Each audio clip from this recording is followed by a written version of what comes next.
هێزن ئەوڵەکاریە هەندرین ئاباکۆ ڕۆژهەڵاتە سووریێ بە پشتگیریە هێزن سووریا دەموکراتیک قەسەدە و یەکینیان پاراستنا ژنیە پەجە و هەفپەیمانیە ناڤنەتەوی یا لە دژی داعشێ 27 چلەیە دەست بە قوناقا سیامین ئا ئۆپەراسیۆنا مرۆڤی و ئەولەهیە لە کامپا هەولێ کرن.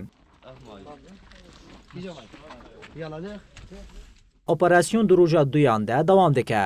دەربارەی vêyekê de şervanên YPG ji Rojava TV re axifîn û diyar kirin ku operasyon bi awayekî serkeftî dewam dike.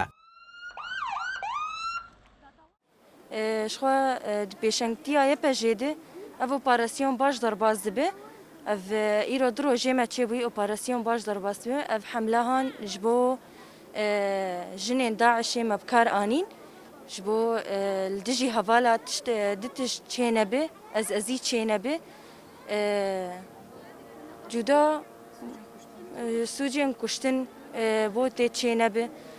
Kuştina hevalê me xwe belê vî tiştî gelek heval vî tiştî vî operasyona dîsa ev operasyona sêyemîne çêbûye heval berê va operasyona hinek ji wan şehîd diçûn, qetil diçûn. Di operasyonê de tûnel hatibûn çêkirin, telefon hatibûn girtin, tiştî çekî eskerî hatibûn girtin û gelek tiştî din jî hatibûn girtin. Wek ev kêr bûn û şûr bû. Her wiha şervanan tekez kirin ku heta kêliya dawî di jiyana wan de dêparastina xaka xwe bikin û xeteriya Daişê li ser gelê herêmê bi dawî bikin.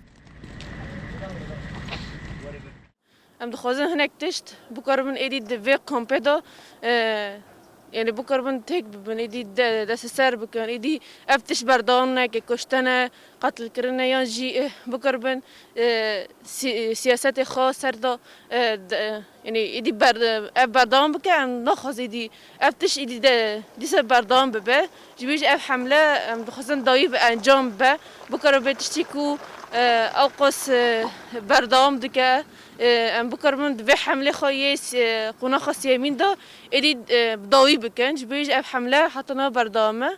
Ji ber jî em dixwazin parastirê bikaribin gelê xwe yê Rojava û gelê xwe giştî de bikaribin em parastinekê bikin ku ev xeleyê nayê me ev çete nikaribin hemî bajarê me têkevin tê de yan jî bikaribin êrişî xwe yan jî fikrê xwe belav bikin ji ber jî em bikaribin di vê hemlê de hinek tişt dawî bikin.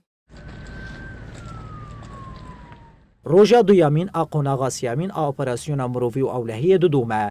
Hêzin ewlekariya hundirîn di xebat operasyonên lêgerînê de çar mayînin veşartî û amûrên tûj ji bo birîn û kuştinê têm karanîn dîtin. Her wiha çeteyekî ku cilê jinan li xwe kiribû û 20 kesên bi navê Eşbel Elxilafê jî hatin girtin.